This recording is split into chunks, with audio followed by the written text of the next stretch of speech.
Здравейте! Вие сте с Споделено Скали. Ток-шоуто, в което обичаме шума на моторите, особено аз. Знаете ли какво ми казва този шум? Той ми разказа за свободата и за приятелството. Но най-хубавата приказка, която съм чувала от него, е тази, която ще ви разкажа днес. Историята на рокерите с добри сърца. Рокерите от хуните. Запознайте се с Петя и Атанас.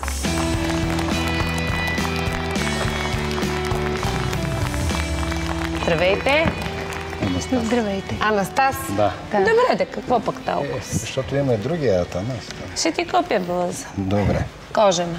Аз пък гледах едно предаване с Мишо Шамара, 40 на баща за женско дете. Женски ли ги правите? Да. Имам 2 мостри в София. Две мостри в София имате. Вие сте от един клуб, двамата? Не, живеем на семейни начала и от един клуб, разбира се. Вие сте семейство? Да. На семейни начала. И двете деца са от преди това? Са от преди това, да. Виж как се сещам. Разнообразие трябва да има, нали? Трябва да има, разбира се. Добре, ти имаш някакъв такъв вид много интелектуален и ако те сложа в костюм, изобщо никога няма да допуснат, че си рокер. Нали трябва да заблуждаваме хората? Винаги ли ходиш така облечен? В повечето случаи. В случаите, в които ще караш мотор? Разбира се, да. А работата, която вършиш, иначе Работата ми, аз съм в сферата на строителството. Не ходиш винаги облечен така? Не хода винаги така, разбира се. А ти какво работиш? Аз работя в една банка. Банков служител съм. Банков служител, 100% ходиш с костюми на работа? Да, задължително и с рокли. А с мотор ли ходиш на работа? Не, само лятото, когато искам, ма кара, иначе не. Той те кара? Да. А ти не караш ли мотор? Не. Той кара голям мотор и няма как аз да го карам. Колко голям мотор караш? 1800 кубика. 1800 кубика? Да. Чопър? Чопър. Чопърите може да бъдат толкова мощни? Има и по-мощни, има и 2000 кубика. Тогава защо пистовите мотори ги изпреварват чопърите? Защото са по-бързо оборотни и по-бързо набират. Те са създадени за състезания. А за какво му е нужна на този чопър тая голяма мощност? Принципно не знам. Това е някакво съревнование между компаниите, които произвеждат мотоциклети. Много е мощно това. Как го владяваш? То дали има и още по-Слави Трифонов, примерно, има 4000 кубика мотор. Вау! За какво е това? Добре, не ти ли изболяват ръцете да си ще както наказва? Имаме и такива в клуба, на тях им викаме наказаните. Точно наказаните. Така и сега не мога да си покаже краката и си зато тук някъде. Така и сега ето така. Ние сме малко по-нормално. Колко хора са във вашия клуб? Колко човека членуват там? Ние сме клуб от година и 2 месеца. В началото бехме 13-14, сега сме 27 човека. Кой стои в основата на създаването на вашия клуб? Аз и още един колега, който за съжаление не можа да дойде. Има ангажименти, нали? Просто... Кога създадохте клуба? Преди колко време? Година и 2 месеца. Скоро? Да. Какво те провокира да го направиш? Ние бехме членове на друг клуб, който всъщност имахме някакви... Търкания. И се отделихме и си направихме клуб. Всъщност, каква е идеята на клуба на рокерите? Да намирате съмишленици, имате общи цели?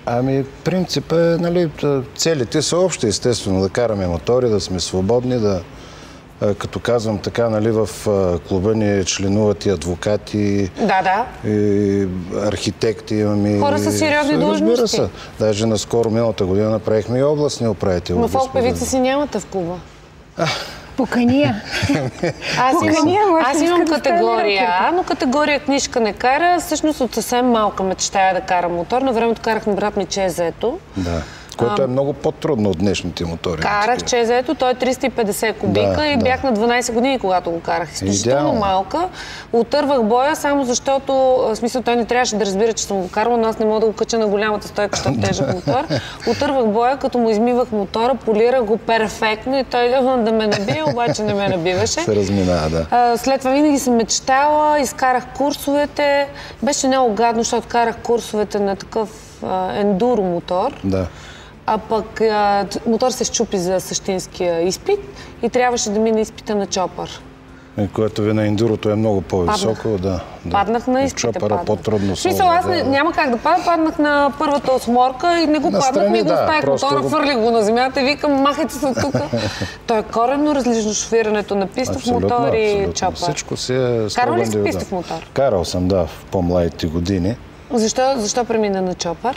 Защото вече не е за нас пистовия мотор, той е за по-млади момчета. Умаря ли повече? Първо кореми, нали, така като се наведе. Да легнеш на резервуара, не ти е много. Не е за дълго пътуване, просто това. Ще ти обърна и сега внимание на тебе, чакай да разцъкаме малко за моторите сега.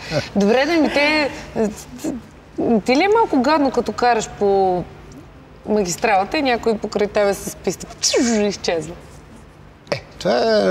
Младите нека да бързат. Значи, който бърза, нали, знаеш приказката, не стига много далече. Също така слепи ги ражда. Слепи ги ражда, да. Така че малко по-кротко да я караме, нали? Ама адреналина си го взел от пистовия мотор. Адреналина си е минал по рида си вече. Слава Богу, си жив и здрав. Какво усещане дава чопъра? Свобода, много голяма свобода. Повече ли отколкото пистата?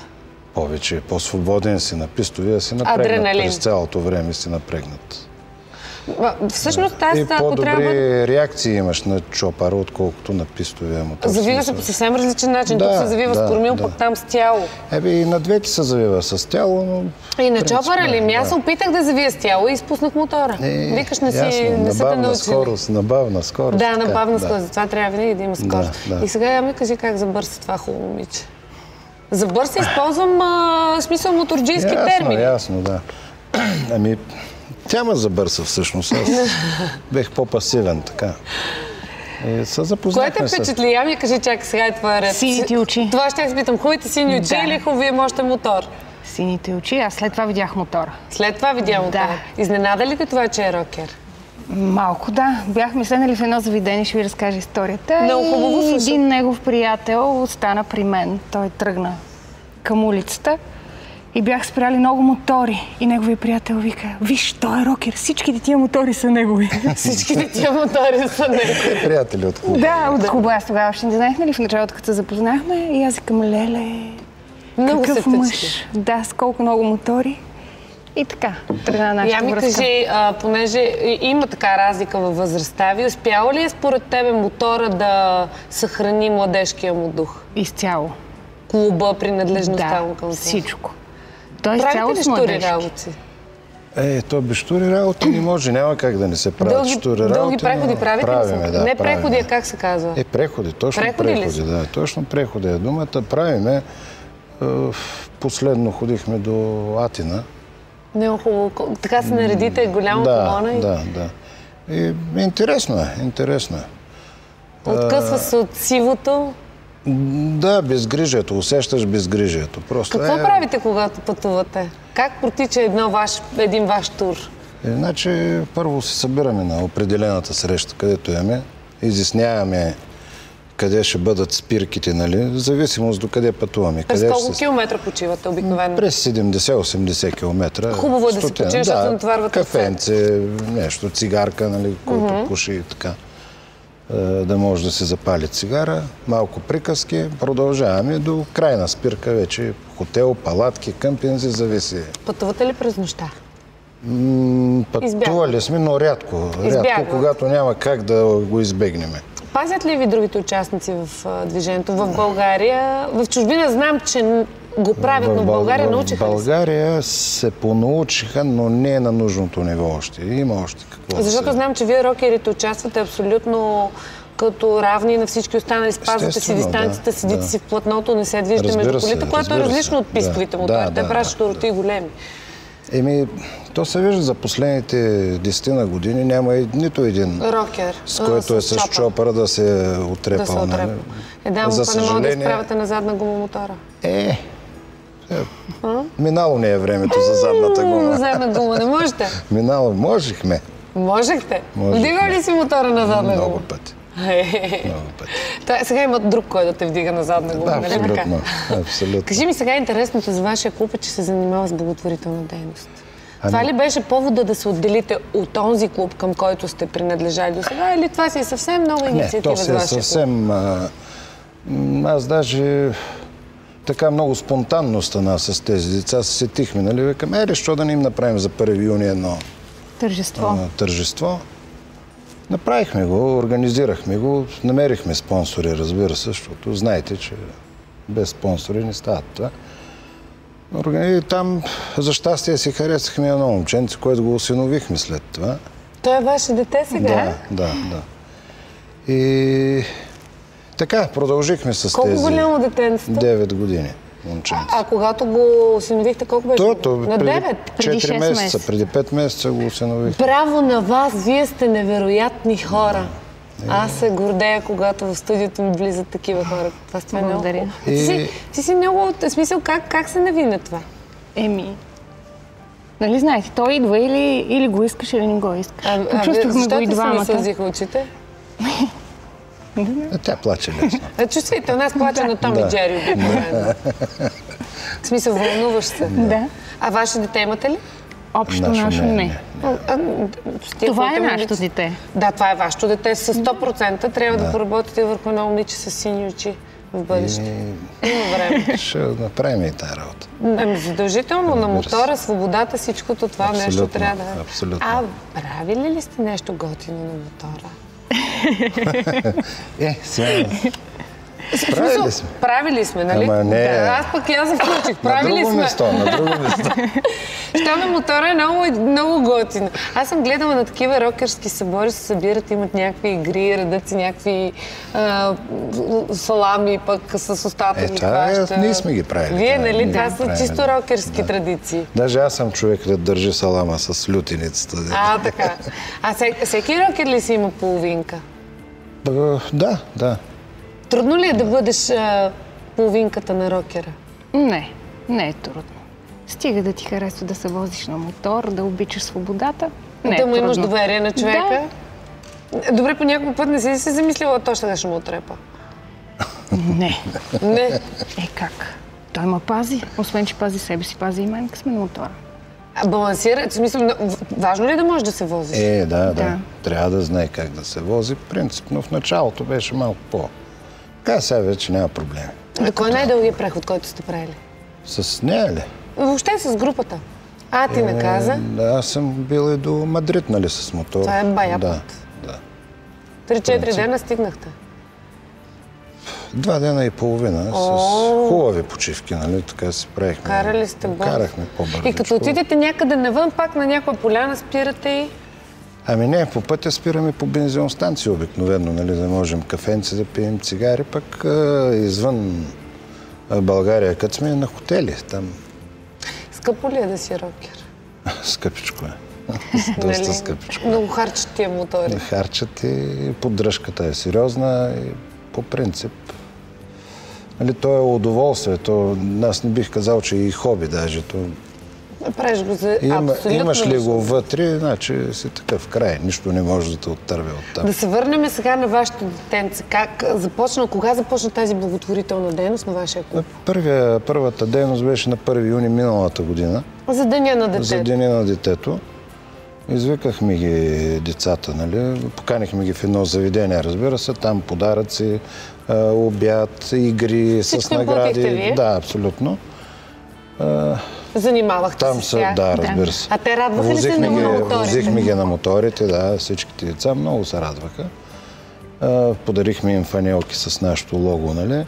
Това фанелка с логото на вашия клуб? Да. Какво символизира? Хуните. Това е змея на хуните. Добре. Племето хуни. Оттам след това, кога беше второто? Кога им правихме пак? След като се върнаха от морето, значи преди октомври месец. Октомври месец пак ги събрахме децата. Стана ви хубаво. Да. Скъпо ли е това и сложно ли е да се намерят пари и да събереш? В днешно време много е сериозно с парите. Много трудно се намират. Ние даже за 1 април искаме да ги водим някъде на Балкан. Все още, ако има сняг. Сега? Нали, да. В ваканцията. Да. Нали, 3-4 дена да покарат ски. И търсим и спонсори, разбира се. Определено към един клуб ли, в смисъл към един дом ли за сега сте? Сега сме с един дом, който е в Пловдив. Да. Колко дечица има в този дом? 90 общо в целия дом. 90, но ние изяваме до 12 години, които са около 40. До 12 години гледате с децата? Добре, си поговорим малко повече за това. За малко ще се отдалечим от шума на моторите, за да видим рекламите, а след тях с пълна газ сме пак тук. Ами ако ви поканат да се снимате в някой мой клип? Няма проблем. Готино ще се получи. Само няма да накарате да пеем, нали? Не, само ще си карате моторите. Добре, няма проблем. Добре, случва ли ти се да превозиш възрастен човек от точка А до точка Б? Да. И те се качат на мотор? Ами смисъл... Аз на стоп съм взимал възрастен човек, който е над 70 години беше. На автостоп, да. И как слезе трепереше ли? Нашия член, който почина преди член на клуба, беше на 101 година. Да, на 101 година. На 101 година? Да, от село Орехово. Ти се шегуваш. Не. Разкажи ми малко повече за него. Ние го приехме на 22 март миналата година всъщност, на откриването. Отидахме в Орехово с моторите. Имаше едно предаване от някоя телевизия, нямам спомен от коя. И казаха, че това е най-стария рокер в България, но не членува никъде и ние отидахме и го направихме наш член. Нали? С членска карта, с фанелите. Какъв му беше мотора на дядо? Балканче. Балканче. Балкан? Да. Не, мотор с кош карал ли? Може би е карал, не съм го питал. Защото 101 години той е преживял... Направихме му рождения ден на 5 септември му беше и един месец след това почина. Заваля. Абсолютно жив и здрав, усмихнат в леглото си. А караше ли мотор? Карал го до 99 години, го е карал. Балканчето. Даже като отидахме, го запали, вика и сега ще го подкарам, викам, остай сега, днеска да не е. А повозихте ли го на вашите мотори? Повозихме го, Какво сподели той за усещането? Той не можеше да говори, трепереше цели от вълнение. Разплака се. Да. И сигурно си казва, що по мое време не е имало такива машини, въпреки че имаше страхотни мотори. Да, 750, много хубави мотори, да. Така, и сега искаме да вземем едно бомбоубежище в Пловдив. Какво ще се случва там? Там да каним и децата. Искахме да правим и такива обяди за социално слаби, нали? Не всеки ден. Какви рокери сте? Вие сте вълшебни рокери ангели? Това са идеите сега. Дали ще можем да ги постигнем? Пуснали сме запитване преди една година за това бомбоубежище. Аз че имате подходящи човек в банката. Да даде някой лев. Ако не дадат доброволно, пак 25 човека с маски с черни кожи, може да изценирате нещо. Да. Викаш, чудесни идеи ми даваш в ефир. Няма що. Запази ги за след ефира тези. Но Цветанов да не слуша. А ти от кога се качи на мотор за първи път? Преди 30 години, малко повече от 30 години. Тоест, първо изкараш шофьорските курсове? Или нямаш още книжка? Аз нямам книжка за мотор, никога не съм имал категория. Не го казвай това, човек. Как шофираш без може категория? Може да го изрежете. Колко рокерски клуба има в България, знаеш ли? В България много са по принцип, над 60-70 клуба са. Много са наистина. В Пловдив са само 7-8. Ние сега се стремим да направим едно мотобратство, да ги събираме всичките, нали, да, и други хора да се споделят. Пловдивско мотобратство всъщност да направим. Събирахме се, вече 6 клуба сме се събрали по принцип. 6? Да. Браво. А в това бомбоубежище идеята ти е да храните социално слаби хора, бедни? Да им даваме не всеки ден да ги храним. Всеки ден няма как да стане, вие знаете, но от време на време да правим и с децата мероприятия. Да, точно така. Откъде ще събирате пари? Ние имаме членски внос. Имате членски, вие със собствени средства успявате? Имаме и спонсори, но с членски внос. Ти как им помагаш в тази тяхна дейност? Кражби и продажби. Как? Намирам хора, които искат да помогнат и са съпричастни с нашата идея. И винаги помагат, нали? Разкажи малко повече за вашия син. Вече колко време живее с вас? 6 месеца. Ние в момента, в който решихме, че искаме да го вземем вкъщи, много бързо се случиха нещата по наше настояване. Прецедент за 1 месец и половина направихме всичко. Как за 1 месец и половина? Аз знам, че това е много трудна процедура. За месец и половина всичко. Как се случи при вас? Не знам, просто явно сме... Трябвало да се случи при нас. Добре, окей, от едно от първите мероприятия, разбирам, вие виждате и познавате тежко, като вашето дете. Да. И решаваме, тръгваме в понеделник вече да пускаме документ. Писмо написахме двамата, отидахме, подадахме го в социалната служба. И те решиха, че искат да ни помогнат много да го вземем това дете. И да му дадат и те шанс, както на нас, така и на него. И още на втората седмица позволиха да идва вкъщи. Събота и неделя. Така ли започва? Така ли през този етап минава осиновяване? Да, 2 или 3 събота и недели идва. А има ли социален работник, който наблюдава процеса? Госпожа Василева. Всичко е през съд мина, съда мина. Да, и вие се сраснахте с... Да, идваше вкъщи. Първо, нали, като се опознаваме, беше му и на него трудно, както и на нас, нали. Той е голямо момче на 9 години. Има си изграден характер, нали, знаете, първите 7 години. Какъв е етноса на детето? Българче. Много е талантливо, много хубаво рисува. Много се занимава, рисува на баща му всичките мотори. Нариса ли ви мамо и тата? Да. Преди сам иска да го сам. прави. Даже като бяхме на делото и каза на съдията: господин съдия, искам да отбележите, че им казвам вече мама и тати. Това е толкова хубаво. Да, и съдията каза: моля ви, отбележете го. Те отбелязаха. Как се чувства човек, когато вземе едно? Защото, нали знаете, когато някой тръгне да осиновява дете, почват хиляди претенции. Да е малко, едва ли не е новородено, да не е от ромски произход, да не е това, да не е това, хиляди условия. После се сърдят, че е тромава процедурата. Ние произхода не го гледахме, просто паснали сте си от пръв поглед. Да. Как го разпознахте между останалите 90? То само се закача на първи на фана. На него нямаше подарък. Само за него не остана подарък на 1 юни. Сериозно? Да. Не знам, защото то древничко така. Той е много мъничък. И Махвана вика: на мен подарък, викам: на тебе подарък беше в събота, викам: на тебе подарък в петък. Утре, викам, в събота в дома ще го донесем.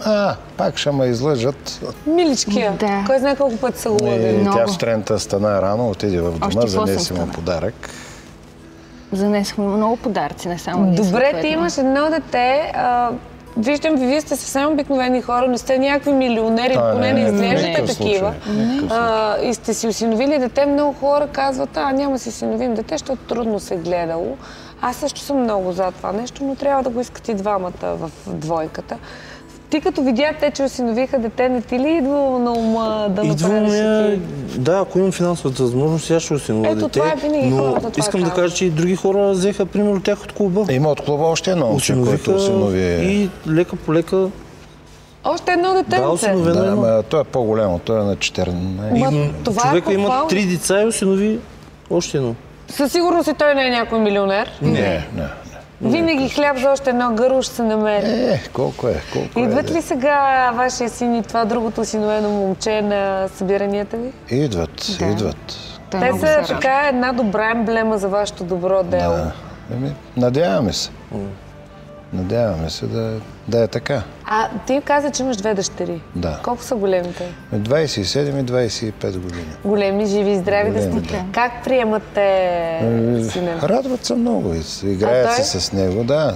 Само, че те рядко се виждат, защото те живеят в София. Големи момичета, живеят в София. Тук пък ние сме си в Пловдив. Няма как да... Казва ли сина ви, че ще стане моторист той? Аз съм му купил мотор вече. Малко моторче съм. Кара ли го? Сега го оправяме малко. Има нужда. Лятото ще го кара. Защо не вземете този на дядото, стария рокер мотор и да направите някаква реликва от него? Ще го вземем, ще отидем и ще го вземем, да. Здравейте, приятели! При мен са рокерите с добри сърца. Петя, Атанас и Анастас. Нали Анастас на теб? Анастас, точно така. Гръцко име беше? Гръцко, да. Имаше някаква много интересна символика. Май няма да говорим за това. Анастас е Христос Анести, на Великден се поздравяват. Да.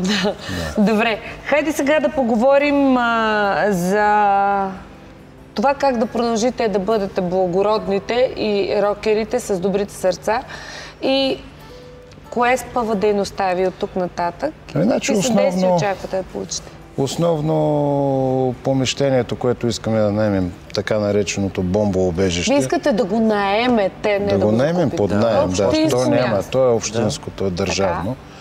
И сме пуснали молба до шефа на пожарната в Пловдив, защото гражданска защита е към пожарната. Така.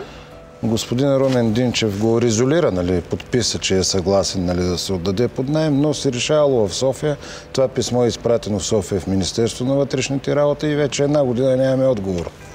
А някой смята, че това е несериозно. Вие всъщност искате да помогнете на много хора. то стои така и се руши, нищо няма. От колко години това се руши? Много. Преди това беше в началото на демокрацията го дадаха, беше дискотека, го беха направили и може би от 10 години е нищо. Абсолютно вътре нищо. тече вода, смисъл, ние ще го правим с собствени средства и найем ще плащаме отделно за това и отделно... Даже ни определиха и найема, горе-долу към 270 лева или нещо такова казаха. Добре, няма ли някакви законови срокове, в които трябва да ви бъде върнат отговор? Значи през една седмица се обаждам в гражданска защита да питам дали не са върнали. А вие непрекъснато търсите? Да. А опитвали ли сте се да стигнете до София, до съответните органи? Не сме, но вече следващата крачка това ще бъде. Това ще бъде следващата крачка. Добре, ти работиш в институция, такава банкова, сериозна работа е това. Не може ли някакви такива вътрешни връзки да знам? Кажи ми за най-интересната ти случка, кога сте били на път. Всъщност, колко време сте заедно вече? 12 години. Аз си мисля, етап работа тук ме приличате.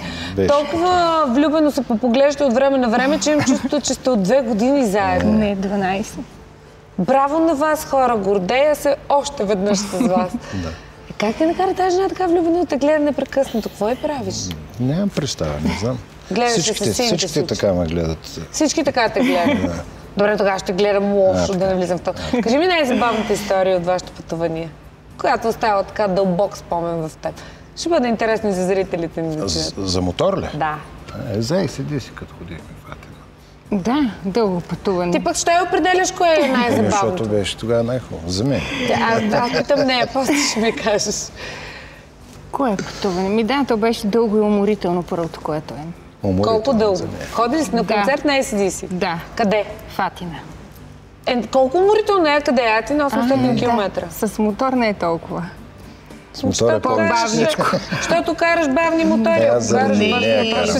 Мен кара бавно. Отгоре не е като да си в кола.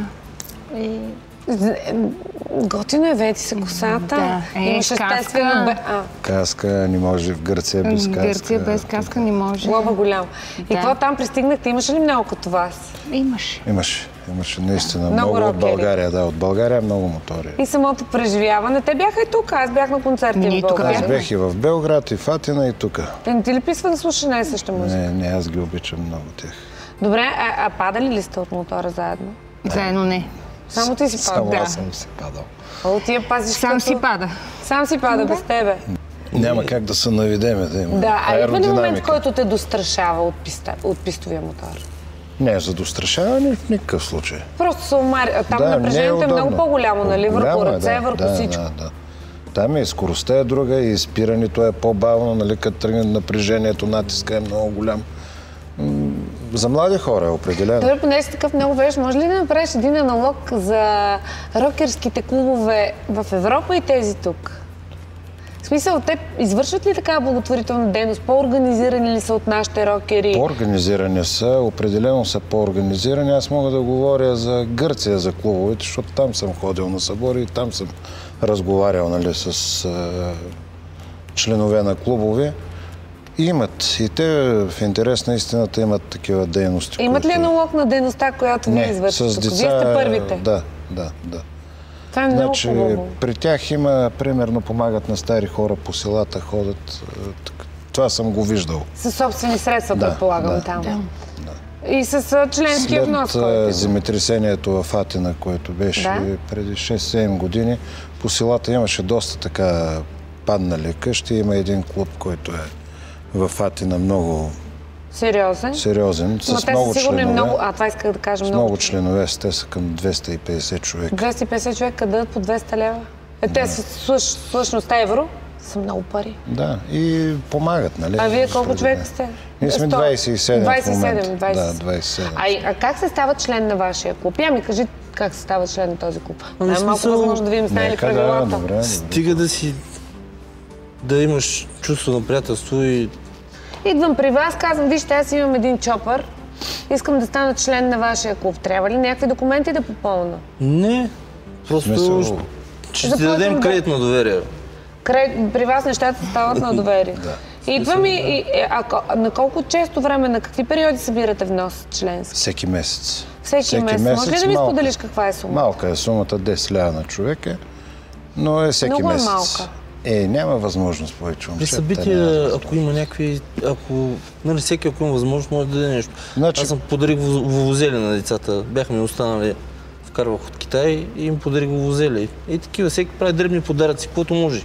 Дрехи събират играчки. Тоест във вашия клуб може да помогне на една благотворителна среща всеки, който не е рокер. Идеята е, че това минава през вашата организация. Вие решавате на кои хора да се помогне. Абсолютно. Имах тук гости от един дом за възрастни хора, които бяха много доволни всъщност от дома за възрастни хора в Пловдив. Може би затова не са насочени усилията ви в тази посока, но... Той е много перфектен дом, ви казвам. Той е просто с уникални условия. Казаха ми, тук бяха едни дами, които танцуваха и казаха, че са изключително щастливи да живеят в този дом. Да. А в този детски дом, от който е вашето дете, условията лоши ли са? Значи, как да ви кажа, къщите им са нови, те са построени от някаква германска фундация. Така. Къщичките им са нови, нали, добре обзаведени са, но са палави деца и не пазят. Рушат. Знаете как е. Стараят се, възпитателите се стараят. Че едно дете си има нужда от любовта и от подкрепата на родителите. Вие имате ли, минава ли вие през ума да осиновите още на дете? По-нататък може. Защото виждам, че парите не са нещо, което ви притесняват, както и тебе. Ти се притесняваш по-скоро от това дали мога поемеш отговорност. Да. Аз пък те съветвам да опиташ. Колкото може повече шанс трябва да се дава на децата. Да. В смисъл е много хубаво да гледаш радостта в детските очи. Света. Да. Добре, като се съберете рокерите, на какви игри играете? Чак игри. Играете? Не може да ми кажеш, че не играете. Вие затова сте толкова съхранени и млади. Или какво, само седите и пиете бири и си говорите разни неща? Бири много рядко пиеме. А какво пиете? Ракия, водка, те неща. Бирата е по съборите, когато не трябва да са... Правите ли си футболни срещи? Футболни срещи... Правите ли си надбягвания? Така като... Ти си глътнал топката, няма как да стане. Няма добре. Как, да. А надбягвания? Такива състезания? Пак на отсечки? С мотори, да. С мотори, а трикове, катерите ли се върху моторите някакви пируети? Имаме и такива, А вие, дамите, какво правите, докато мъжете говорят по-мъжки? Ми смоква фанелка. Само Кога е събора? Все още не е определен, ще го определим. А вие може ли да си изберете ден за вашия клуб, в който да се провежда събития? Разбира се. Аз от сега разбирам, че вашите събития и събирания ще бъдат свързани с благотворителна дейност, нали? Не, ще направим един по-свободен събор. Кажи ми само какво правите с малкия си син, когато сте заедно тримата. Какво най-обичате да правите? Малко му е тягостно в момента да него, защото е доста изостанал с училището и... Нормално. Вие сте от 6 месеца заедно, трябва да наваксате. И трябва да навакса и малко... Малко сте го понатиснали да учи. Не се ли страхувате, че може да ви се разсърди? Напротив, повече не обича. Да. Осъзнава. Пожелавам ви да ви дарява с любовта си винаги, когато сте заедно и да я проявява във всички сфери на вашето съжителство. Ако можете да си осиновите още деца, осиновете си. Аз имам 2, имам намерение да раждам още, така че за осиновяване ми е рано да мисля. Да. На теб ти пожелавам да станеш по-смел и по-отговорен, а въобще на клуба ви да има много спонсори, скъпи зрители. Ето, че подобна история има не само на кино. Дано да ги виждаме по-често в реалността. Пожелавам ви хубав ден и вярвайте в приказки. Чао!